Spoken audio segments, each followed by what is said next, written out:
Marcus was particularly on edge. His mind raced with thoughts of his two wives, Rachel and Samantha, who had taken to playing a peculiar game with him.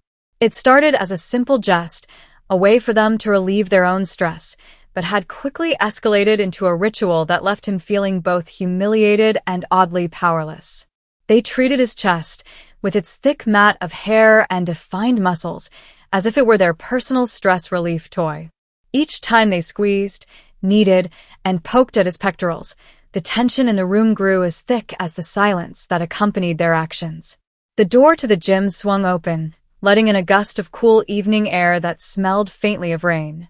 Marcus looked up, his heart racing as he spotted Rachel and Samantha walking in, their heels clicking rhythmically against the linoleum floor.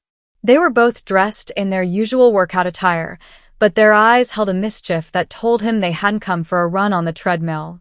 The sight of them sent a shiver down his spine, his palms growing slick with the anticipation of what was to come.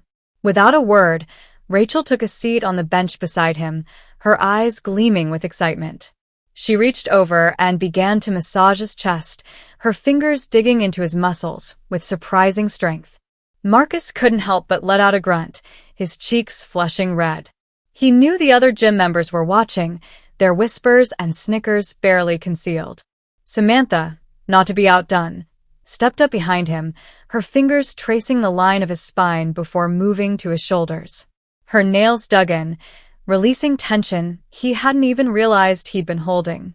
The two women worked in tandem, their movements precise and practiced, as if they'd done this countless times before.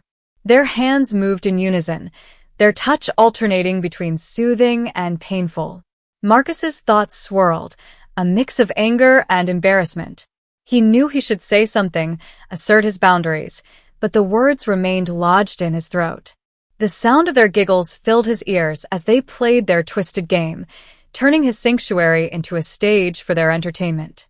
The gym mirrors reflected the scene, showing the stark contrast between his clenched jaw and their amused smiles.